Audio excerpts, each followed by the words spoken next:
Turun. Yo, apa? Mari rekam Herdi. Iya, mulai David lah. coba. Mbak, ini rekam David coba. firman, dikit mate boleh jadi ya, PPT. Ada, David itu ada. Bawa mak tak ada kan? Siapa nggak jelas Akio bagian David pasan? Ayo, Jangan mulai. pada pakai Oh, David dengan langsung. Gile, kore soro ya. Ya lah mari yuk Bitong Herdi Bitong. Mila pas pas. Ayo EPJ lah. Tolong telah action. Assalamualaikum warahmatullahi wabarakatuh. Waalaikumsalam warahmatullahi wabarakatuh. Selamat pagi dan salam sejahtera untuk kita semua yang berbahagia. Pertama-tama, marilah kita panjatkan puji syukur kehadirat Allah Subhanahu wa Ta'ala.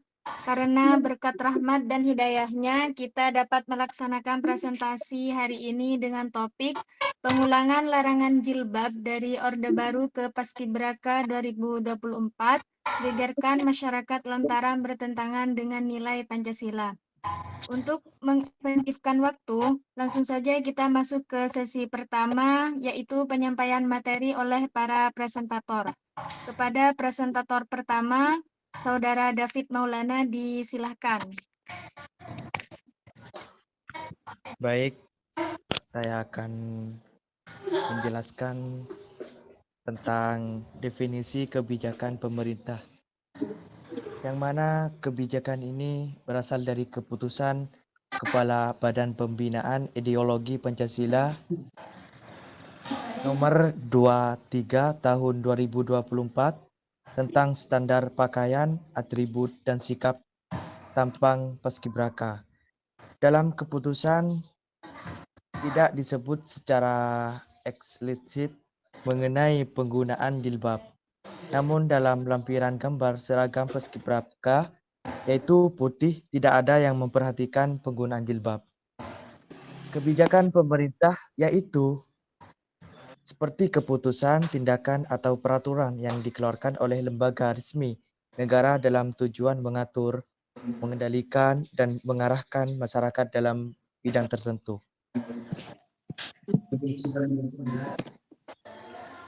Larangan pada masa Orde Baru,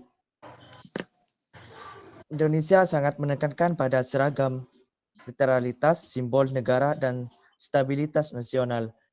Dalam konteks kegiatan kenegaraan seperti paskibraka, pemerintah menerapkan aturan yang sangat ketat terkait seragam dan penampilan anggota.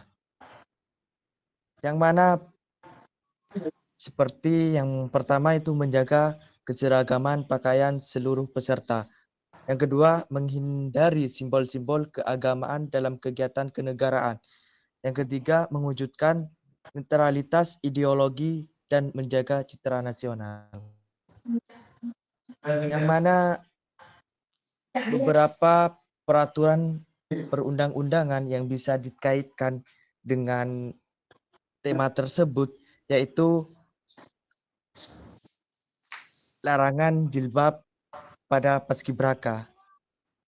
Itu Undang-Undang Nomor 39 Tahun 1999 tentang Hak Asasi Manusia yang menjamin kebebasan beragam dan menjalankan ibadah sesuai keyakinan, yaitu pasal 22.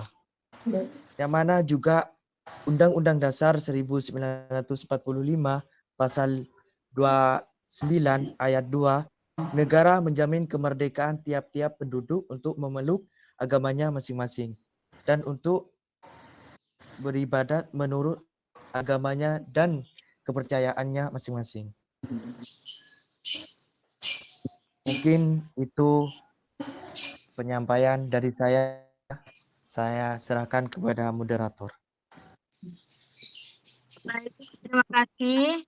Selanjutnya kepada pemateri kedua, Saudari Miming Nur Indrisari, disilakan. Baik, di sini saya sebagai pemateri yang kedua akan menjelaskan tentang Kebijakan larangan jilbab paskibraka 2024. Larangan jilbab paskibraka yang pertama kali di masa era baru. Akan tetapi terulang kembali di tahun 2024 di mana terdapat aturan baru dalam seragam atribut paskibraka putri adanya larangan berjilbab. Aturan ini bukan hanya sekedar aturan, akan tetapi ada latar belakang kenapa ada kebijakan larangan berjilbab, yaitu dikarenakan Kepala Badan Pembinaan Ideologi Pancasila (BPIP) mengungkapkan untuk menjaga keseragaman seragam dan atribut paskibraka saat bertugas dalam pengibaran bendera merah putih. Kepala BPIP Yudian mengatakan bahwa pelepasan jilbab bagi sejumlah anggota paskibraka 2024 putri untuk mengangkat nilai-nilai keseragaman dalam pengibaran bendera dan untuk penyesuaian ketentuan seragam paskibraka yang berbeda dengan tahun sebelumnya. Serta Kepala BPIP juga mengungkapkan bahwa penyeragaman tersebut lahir dari semangat Bhinneka Tunggal Ika yang dicetuskan oleh Bapak Dr. Soekarno. Akan tetapi, aturan larangan berjilbab paskibraka putri itu banyak sekali dikritik oleh sosial, bahkan tidak sesuai dengan nilai-nilai yang terkandung dalam Pancasila dan juga melanggar kebebasan beragama. Selain itu, larangan berjilbab paskibraka juga dikritik oleh Kepala Majelis Ulama Indonesia, yaitu Khalis Nafis, yang berpendapat larangan berjilbab paskibraka putri adalah pelanggaran konstitusi dan tidak mencerminkan sikap Pancasialis, serta tidak menghargai perbedaan keyakinan. Karena banyak sekali kritikan, akhirnya ketentuan larangan berjilbab dicabut sesuai arahan Kepala Sekretariat Presiden, yaitu Heru Budi Hartono pada Rabu 14 Agustus 2024. Selaku penanggung jawab pelaksanaan upacara HUT ke-79 Republik Indonesia, kemudian Kepala BPIP Yudian langsung memperbolehkan penggunaan jilbab pada upacara HUT ke-79 Republik Indonesia. Sudah, saya kembalikan kepada moderator. Baik, terima kasih. Selanjutnya kepada pemateri ketiga, Saudara Firman Mauludi, disilakan. Baik, terima kasih kepada moderator.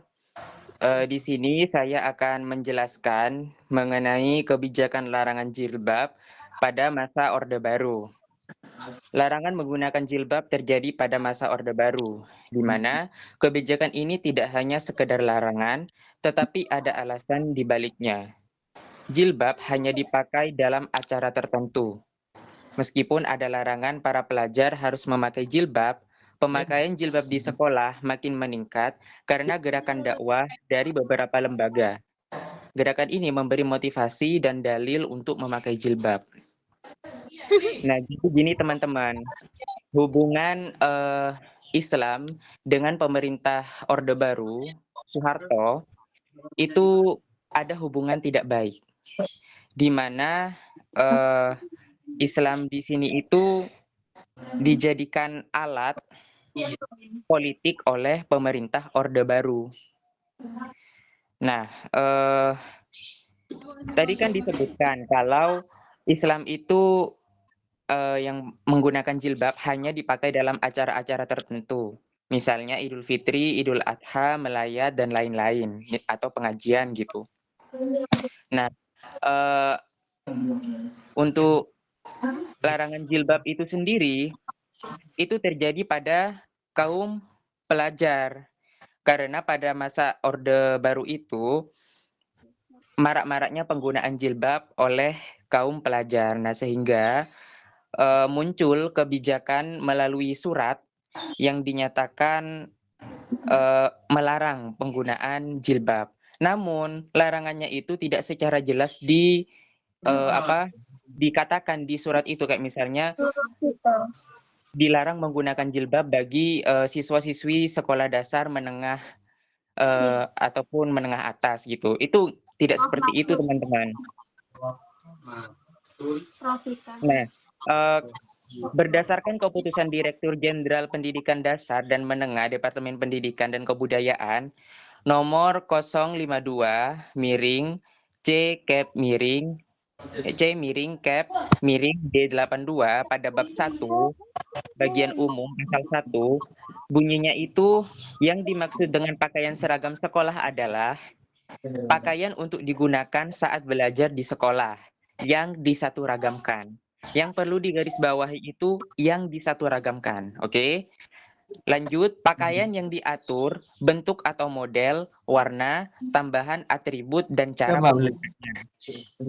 Nah, lanjut di bagian bab 4, bagian jenis, macam dan bentuk di pasal 5 itu menyebutkan kalau bagi sekolah-sekolah SD, SMP, SMA yang berhubungan pertimbangan agama dan adat istiadat setempat menghendaki macam dan bentuk berbeda, terutama untuk jenis pakaian seragam putri, maka dapat mengenakan pakaian seragam khas untuk seluruh siswa dalam satu sekolah.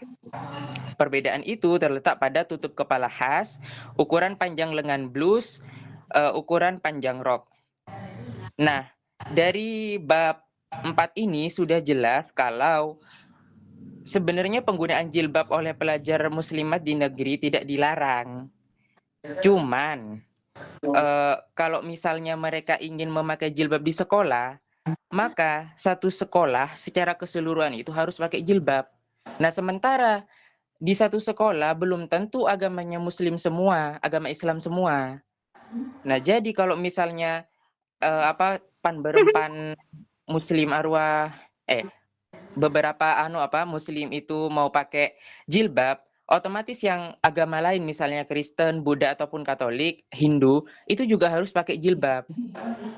Nah, kenapa? Karena ya berdasarkan pasal 5 ini. Nah, berhubung waktu itu kebanyakan non-muslim, jadi yang memakai jilbab itu harus mengikuti yang tidak memakai jilbab. Nah, dari situ tersirat kalau larangan jilbab itu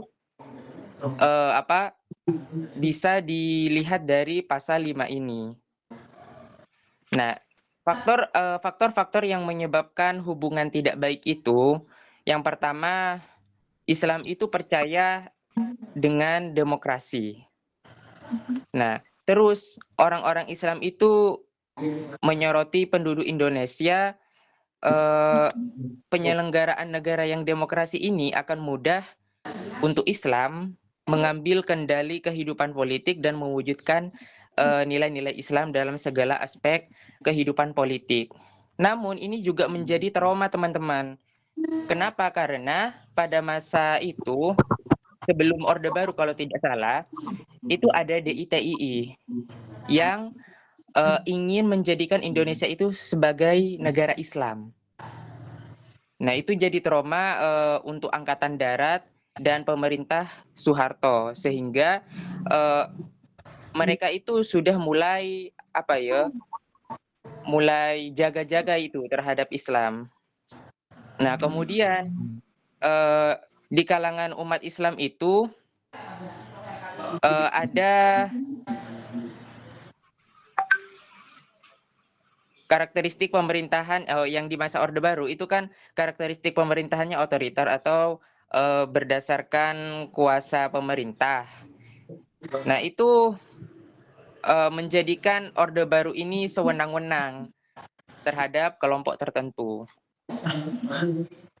Nah, di sini kan sudah disebutkan bunyi kebijakan larangan jilbab Orde Baru, kebijakan larangan jilbab di Orde Baru tertuang dalam status keputusan Dirjen Pendidikan Dasar dan Menengah Dindaksmen nomor yang tadi disebutkan yang secara khusus melarang pemakaian jilbab oleh pelajar perempuan di sekolah negeri. Kebijakan ini ditujukan untuk menciptakan seragam sekolah nasional yang identik. Nah, lagi-lagi alasannya itu karena keseragaman saja. Dan itu berlanjut ke Paskibraka 2024. Nah, kemudian itu dikeluarkan lagi surat yang baru yang sudah tidak melarang penggunaan jilbab, yaitu pada SK nomor 100 miring C miring cap miring D miring 1991. Di sini saya akan tunjukkan itunya ya teman-teman. Apa? Surat itunya, terus lu. Jadi malah tanggal 6 ya. Tanggal 6. 5. Muncul ya teman-teman layarnya. Muncul ya, Muncul, Pak. Yo. Muncul. Nah, ini teman-teman gambarnya. Tuh kan. Di situ siswa perempuan tidak ada secara umum ya. Tidak menggunakan pengenaan jilbab, tapi cuman pakai topi, Roy, nggak topi pramuka. Nah, ini untuk pakaian SD apa TK kok. Nah. Terus ini lagi. Tuh. Untuk upacaranya saja pakai topi yang sama seperti yang laki-laki. Ini juga.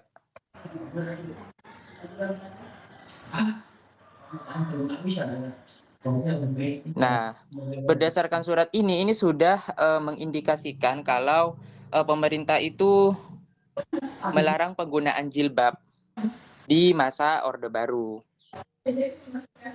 Nah, selain itu teman-teman, larangan jilbab itu karena pada tahun 1970-an ada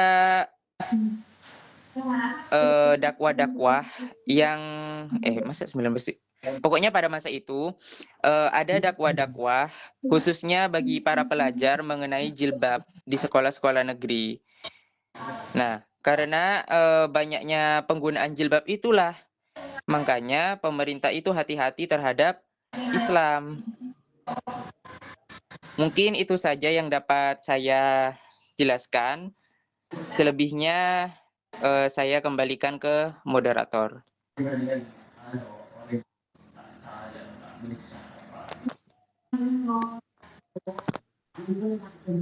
Baik, terima kasih. Selanjutnya kepada pemateri keempat, Saudari Fadilatul Alifa, disilahkan.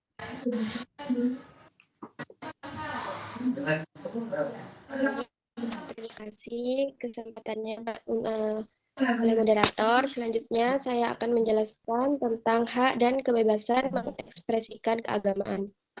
Ekspresikan keagamaan merupakan bagian dari hak asasi manusia yang dijamin oleh Konstitusi Indonesia yaitu 1945. Hak ini beberapa aspek penting yang memberikan kebebasan kepada setiap individu untuk menjalankan keyakinan dan agamanya secara maksaan. Yang pertama yaitu kebebasan memilih dan memeluk agama sesuai dengan keyakinannya tanpa tekanan atau paksaan dari pihak manapun. Kebebasan itu untuk agama atau mempertahankan agama yang diyakini sejak lahir. Hal ini ditegaskan dalam pasal 28E ayat 1 Undang-Undang Dasar 1945 yang menyatakan bahwa setiap orang bebas memeluk agama dan beribadah menurut agamanya masing-masing. Yang kedua yaitu kebebasan beribadah menurut agama masing-masing. Hal ini menjamin setiap individu dapat melaksanakan ibadah sesuai dengan ajaran agama dan kepercayaannya. Negara wajib pelaksanaan ibadah tersebut berlangsung dengan aman dan damai, serta menyediakan perlindungan terhadap gangguan atau diskriminasi jika terjadi. Pasal 29 ayat 2 Undang-Undang Dasar 1945 menegaskan bahwa negara memiliki kemerdekaan tiap-tiap penduduk untuk memeluk agama dan beribadah menurut agama dan kepercayaannya. Nomor 3 yaitu kebebasan mengekspresikan simbol dan identitas keagamaan. Selain beribadah, mengekspresikan keagamaan juga menutup kebebasan menyampaikan pendapat, kepercayaan, dan menjalankan simbol-simbol keagamaan secara damai. Ini termasuk kebebasan menggunakan atribut keagamaan, mengikuti ritual keagamaan di ruang publik, serta menyatakan keyakinan secara terbuka tanpa takut diskriminasi atau kekerasan. Dengan demikian, hak mengekspresikan keagamaan menurut Undang-Undang Dasar 1945 tidak hanya memberikan kebebasan dalam memilih dan memeluk agama, tapi juga menjamin pelaksanaan ibadah, ekspresi simbol keagamaan, dan kebebasan lain yang mendukung keagamaan secara damai dan dilindungi oleh negara. Selanjutnya yaitu penjelasan mengenai tentang hak dan kewajiban. Hak adalah sesuatu yang melekat pada setiap manusia sejak lahir dan bersifat universal. Hak memberikan kebebasan kepada individu untuk melakukan atau tidak melakukan sesuatu serta mendapat perlindungan dari pihak lain, termasuk negara. Hak bersifat melekat, artinya tidak dapat dicabut atau dikurangi secara sewenang-wenang karena merupakan bagian dari martabat manusia. Contohnya yaitu ada hak hidup, hak berpendapat, dan hak memeluk agama. Hak hidup adalah hak untuk hidup dan mempertahankan hidup tanpa ancaman atau pembunuhan. Sedangkan hak berpendapat adalah hak untuk menyampaikan pendapat, gagasan, dan kritis secara bebas. Yang terakhir yaitu hak memeluk agama adalah hak memeluk dan menjalankan agama atau kepercayaannya sesuai keyakinan masing-masing. Sedangkan kewajiban adalah tindakan atau tanggung jawab yang harus dilakukan oleh seseorang, baik berdasarkan hukum, moral, maupun norma sosial. Kewajiban bertujuan menjaga peraturan dan keharmonisan dalam kehidupan bersama. Melaksanakan kewajiban berarti memenuhi peran dan tanggung jawab yang diharapkan oleh masyarakat dan kita. Contohnya yaitu mematuhi hukum. Setiap warga negara wajib menaati peraturan dan undang-undang yang berlaku. Yang kedua yaitu menghormati hak orang lain. Artinya kewajiban untuk tidak melanggar hak orang lain seperti hak hidup dan hak berpendapat. Dan yang terakhir yaitu berpartisipasi dalam kehidupan sosial. Misalnya itu ikut serta dalam pemilu, membayar pajak, dan menjaga kebersihan lingkungan. Hak dan kewajiban adalah dua konsep fundamental dalam kehidupan bermasyarakat yang saling berkaitan dan menjadi dasar tata kehidupan yang adil dan harmonis. Hak dan kewajiban saling melengkapi. Setiap hak yang dimiliki seseorang harus diiringi dengan kewajiban untuk menghormati hak orang lain dan menjalankan tanggung jawab sosial. Misalnya, hak berpendapat harus diimbangi dengan kewajiban untuk tidak menyebarkan kebencian atau fitnah. Dengan demikian, kesadaran akan hak dan kewajiban merupakan fondasi penting untuk menciptakan masyarakat yang adil, damai, dan beradab. Mungkin hanya itu yang dapat saya jelaskan. Selebihnya saya kembalikan kepada moderator. Baik, terima kasih. Selanjutnya kepada presentator terakhir yaitu Bang Herdianto, disilahkan. Baik, terima kasih kepada moderator. Di sini saya akan membaca. Baik, terima kasih kepada moderator. Di sini saya akan membacakan alternatif dan solusi, yaitu seharusnya dalam membuat kebijakan kita harus menyesuaikan dan bercermin kepada nilai-nilai yang terkandung dalam Pancasila, yaitu nilai ketuhanan yang Maha Esa, kemanusiaan yang adil dan beradab, persatuan Indonesia, kerakyatan yang dipimpin oleh hikmat, kebijaksanaan dalam permusyawaratan perwakilan, dan keadilan sosial bagi seluruh rakyat Indonesia. Menurut penulis kebijakan, larangan penggunaan jilbab tidak sesuai dengan nilai Pancasila karena sudah melanggar sila pertama yang dimana seharusnya kebijakan harus menghargai ajaran dan perintah setiap agama karena negara Indonesia adalah negara yang beragam. Akan tetapi dengan larangan berjilbab sama halnya dengan tidak menghargai perbedaan agama yang ada. Selain itu, kebijakan larangan berhijab juga melanggar sila kedua Pancasila, di mana larangan berjilbab adalah sikap diskriminasi berdasarkan keyakinan atau identitas agama. Ini bertentangan dengan prinsip kemanusiaan dan keadilan, karena tidak menghormati hak asasi individu. Larangan berjilbab juga melanggar sila kelima Pancasila karena kebebasan berpakaian sesuai keyakinan adalah bagian dari keadilan sosial. Larangan berjilbab bisa menciptakan ketimpangan dan ketidakadilan, terutama dalam hal akses pendidikan, pekerjaan, atau pelayanan publik bagi perempuan berhijab. Terima kasih, saya serahkan ke moderator. Baik, terima kasih. Selanjutnya kita memasuki sesi kedua, yaitu sesi tanya jawab. Pada sesi ini saya akan memberikan kesempatan kepada 3 orang penanya. Bagi yang ingin bertanya, silakan mengangkat tangan. Angkat tangannya yang angkat. Langsung buka mic mungkin. Bisa langsung Setidaknya ada kami. yang nanya, teman-teman.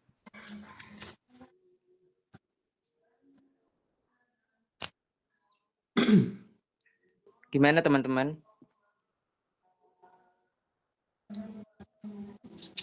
Apakah ada yang mau bertanya? Setidaknya 1 atau 2 gitu. Devi, Dini, minta tolong.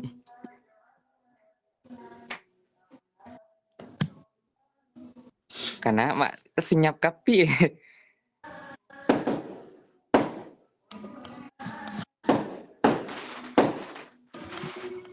Apa aja ya? Mak muncul mercik. Lah enger dina.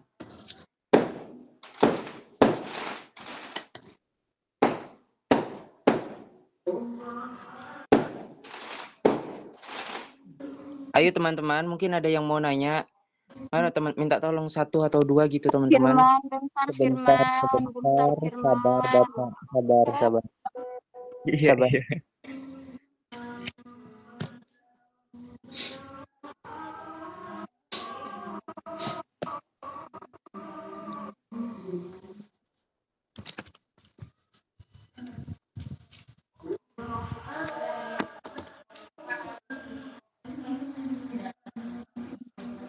Ada yang bertanya yuk? Gak ada. Mbak Devi marah, Dev. Firman pemaksaan. Oh juri, kita ada siapa tanya pola Dev. Yang ingin bertanya. Terima kasih, dipersilahkan. Ayo moderator. Baik, kepada Saudari Zifis Saada, disilahkan pertanyaannya. Terima kasih kepada moderator karena sudah memberikan kesempatan bagi saya untuk bertanya. Di sini saya hanya ingin menanyakan pendapat dari para pemateri. Kan di situ pada Orde Baru sudah ada larangan berjilbab tetapi untuk sekolah. Nah, sedangkan pada tahun 2024 ini larangan jilbab itu terulang lagi.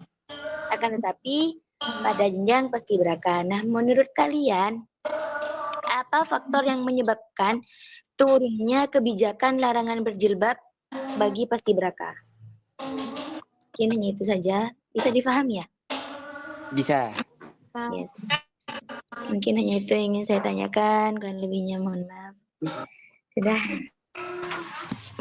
Selanjutnya,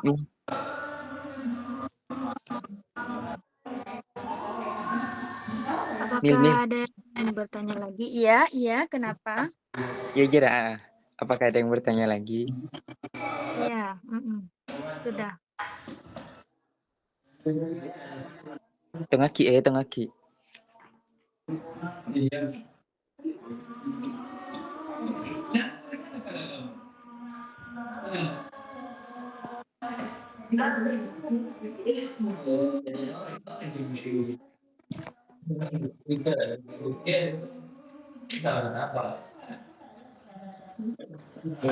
Mungkin untuk pertanyaan dari Saudari Devi akan dijawab oleh saya.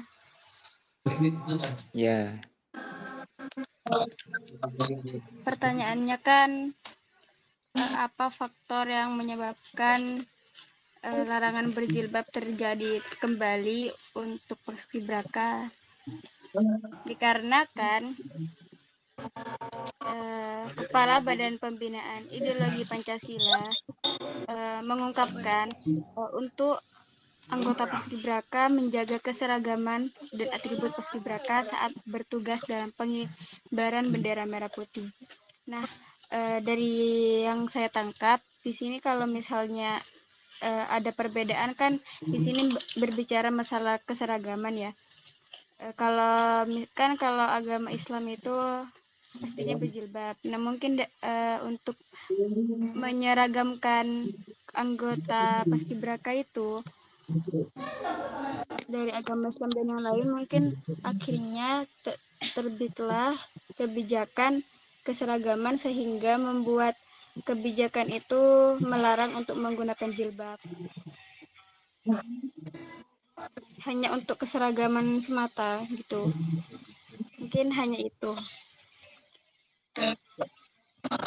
Baik, apakah ada yang ingin bertanya lagi, teman-teman yang berbahagia? Ayo ya, Siti. bertanya. Oke, terima kasih. Baik, kepada Saudari Faikotul Islamia, disilakan pertanyaannya. Pertanyaannya simpel. Apa sih bagaimana pandangan kalian terkait larangan penggunaan jilbab tersebut hanya untuk keselarasan semata seperti itu? Apakah dimengerti? Bisa. Terima kasih. Sama-sama. Oh, maksudnya kalau misalnya cuman untuk Pendapatnya kalian tuh gimana terkait larangan tersebut? Kan kata Miming tadi cuma hanya untuk keselarasan semata. Kan kalian sebagai muslim ya pasti adalah rasa gimana gitu ya terkait kebijakan tersebut. Oke, baik, saya izin menjawab. Jadi sebenarnya dari Orde Baru sampai yang Paskibraka 2024 itu alasannya sama, hanya karena keseragaman. Namun dengan konteks yang berbeda. Yang Orde Baru itu karena di kalangan pelajar, sementara yang di Paskibraka itu kalangan Paskibraka untuk yang upacara. Nah, pandangan kami, terutama saya, itu justru menunjukkan pelanggaran hak asasi manusia. Seperti yang disebutkan oleh Saudari Fadilatul Alifah, kalau hak asasi manusia itu untuk kebebasan beragama, mengekspresikan keagamaan, itu adalah pilihan dan kehendaknya. Nah, kenapa? Karena di Indonesia itu negara yang majemuk, negara yang beragam. Jadi banyak misalnya agama, suku bangsa, bahasa. Nah, itu bagaimana cara bisa mengintegrasikan, menyatu padukan semua itu.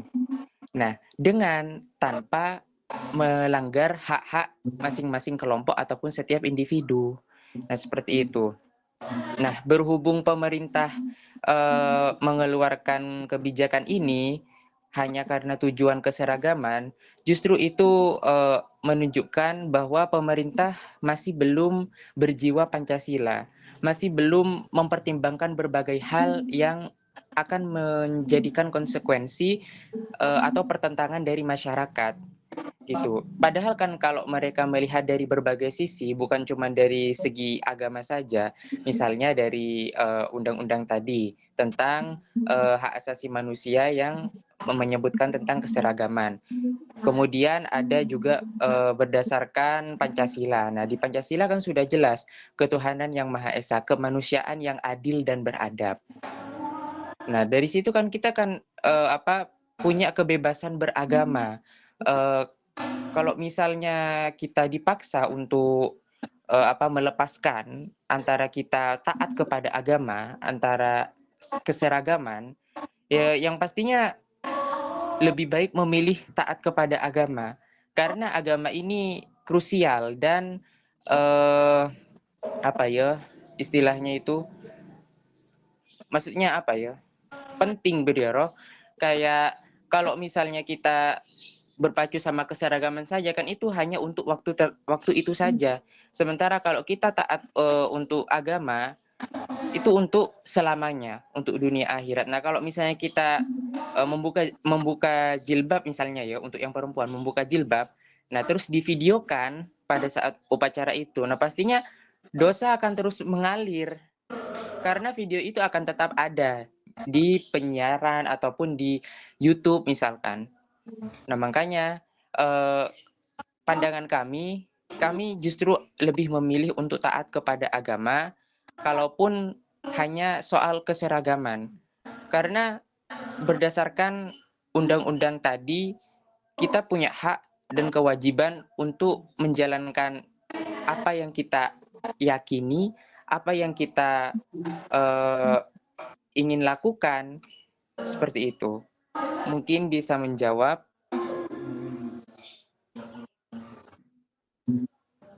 Baik, saudari Pak Iko, apakah ada sanggahan? Apakah diterima? Tidak, terima kasih jawabannya. Sama-sama. Oke. Izin Firman. Iya, Dev. Kan izin ya, memberi sanggahan lah sedikit gitu. Fir. Iya. Kan di situ kata Firman, kan pendapatnya Firman, kita kesimpulannya harus lebih taat kepada peraturan agama daripada kebijakan yang telah ditetapkan oleh pemerintah. Gitu kan? Enggak, kan di sini kebijakannya itu kan menyeleweng dari, Pancasila sama dengan, undang-undang. Nah, selagi kebijakan itu searah, kan kita kan harus berpedoman dengan Pancasila dan undang-undang. Nah, kalau misalnya kebijakannya itu justru menyalahi pedoman itu, yang untuk apa kita mengikuti? Ya kita harus, menuntut hak kita, begitu. Karena kan ini sistemnya itu bukan otoriter lagi yang, berpacu sama pemerintah. Nah, sekarang kan sistemnya demokrasi, dari rakyat, dari rakyat ke rakyat, ya itu. Nah, menurut Firman, agar peraturan di dalam agama diikuti dan juga peraturan di dalam negara diikuti, sekiranya kolaborasi apa yang cocok agar keseragamannya tetap jalan dan ketaatan pada agamanya tetap jalan? Kira-kira menurut Firman kolaborasi apa tuh yang cocok? Sebenarnya, kalau misalnya mau kolaborasikan, Dev, lebih baik ikuti apa keyakinannya saja. Kalau misalnya memang Islam, pakai jilbab. Kalau misalnya memang non-muslim, nggak usah pakai jilbab. Ya mungkin konsekuensinya itu tidak akan seragam. Kalaupun ada penutup kepala untuk non-muslim yang menutupi sebagian kepalanya, sepertinya itu tidak memungkinkan, Devi. Karena biasanya kalau yang non-muslim itu cuman pakai kopiah ya. Ya tas bini kopiah sih atas roh pas paskibraka. Nah, jadi menurut saya ataupun mungkin bisa dibantu teman-teman yang lain, itu sangat tidak memungkinkan karena kita harus mengorbankan salah satunya. Kan kalau walaupun nggak seragam toh juga bakal berjalan kan upacaranya, Berioro. Terus apa yang mau dipermasalahkan? Justru itu kan menjadi kekuatan bangsa Indonesia sendiri dengan banyaknya budaya, agama, dan suku bangsa yang beragam. Mungkin itu, Devi. Oh, berarti emang nggak bisa ya, Fir? Kalau lebih taat, lebih ngikut ke agama, berarti yang di negara nggak jalan gitu kan ya? Kan nggak mungkin bisa seragam kan ya? Iya, itu dalam konteks paskibrakanya. Iya, dah, Fir. Terima kasih. Terima kasih, Devi. Baik. Apakah ada yang masih ingin bertanya? Ada. Tidak ada. Mungkin sudah dicukupkan tadi. Siap-siap. Baik, karena sudah tidak ada pertanyaan lagi, kita akan lanjut ke sesi berikutnya, yaitu penutup.